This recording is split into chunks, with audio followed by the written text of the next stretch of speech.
At the peak of his career, Eminem stood like a king. Grammys stacked, global charts conquered, fans chanting every word he wrote. He was unstoppable, a rap god in the flesh.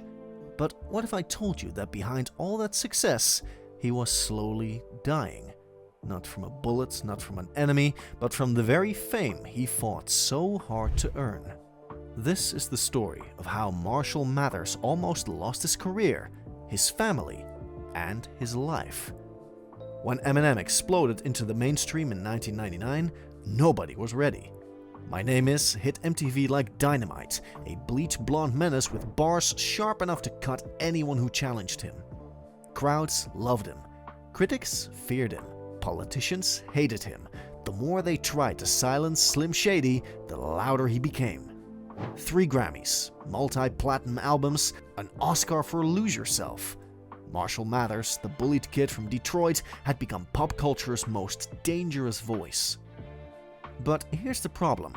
The world loved Slim Shady, and slowly, Marshall started to disappear.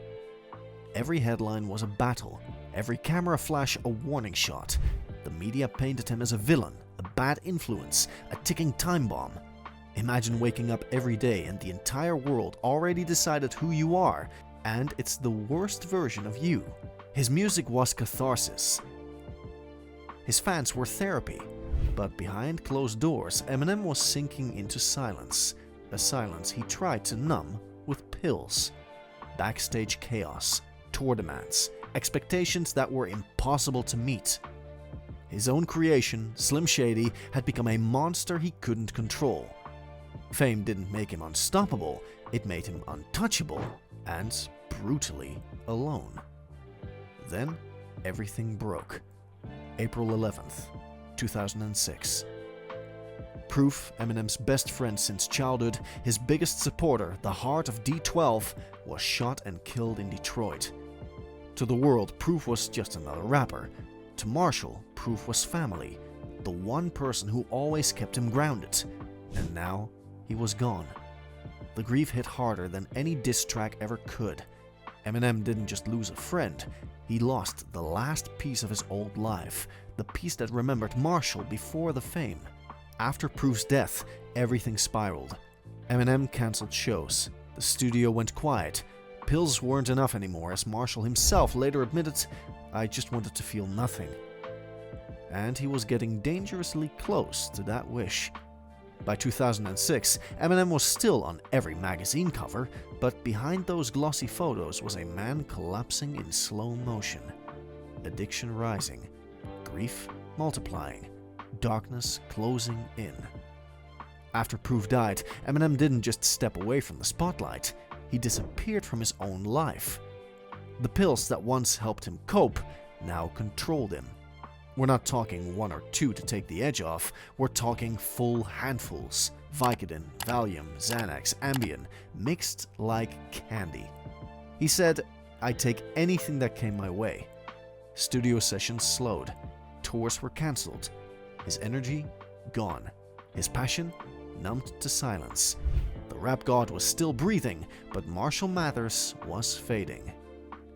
Photographers finally caught him one day, bloated, unrecognizable, drowning in a hoodie he could barely zip. The media mocked him. Washed up. Done.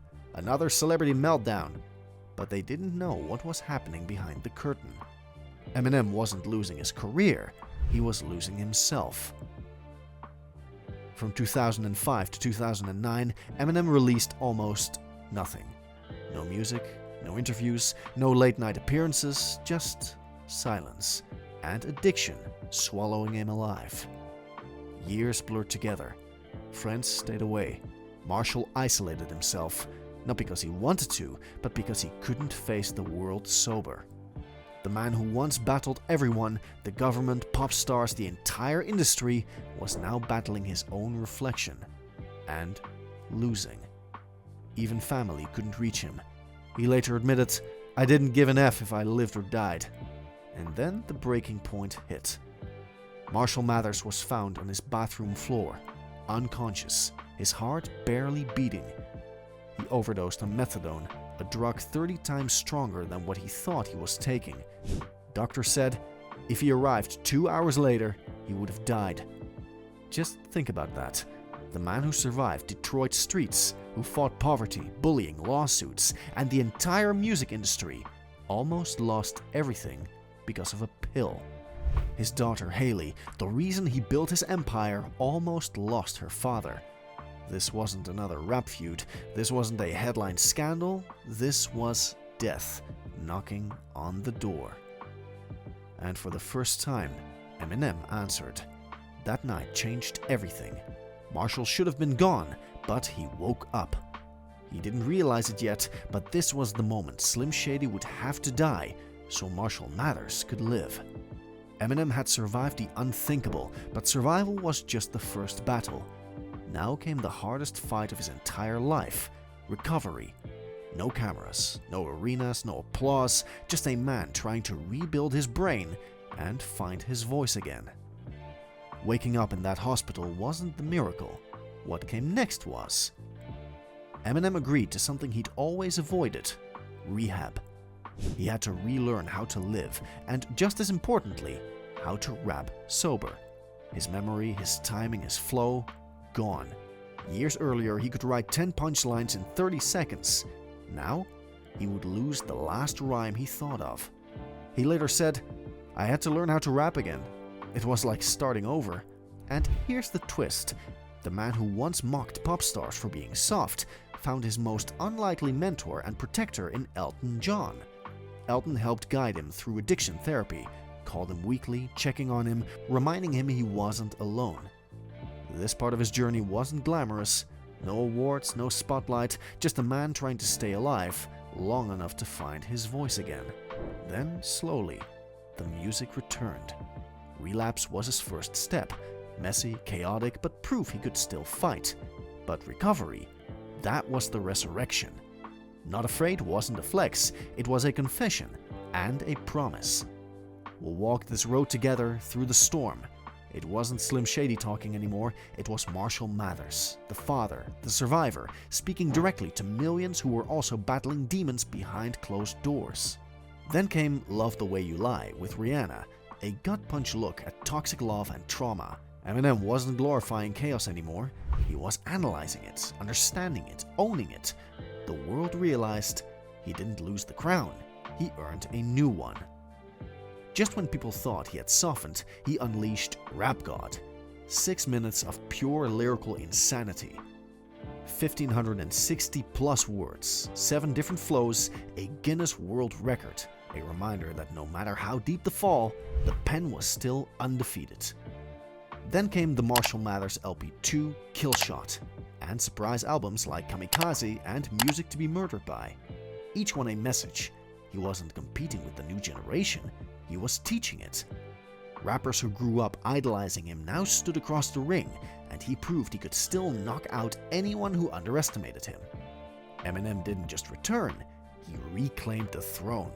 Eminem's story isn't just about the heights of fame, it's about the abyss beneath it.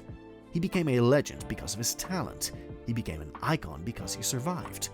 Most artists dream of becoming stars, Eminem nearly died because of it.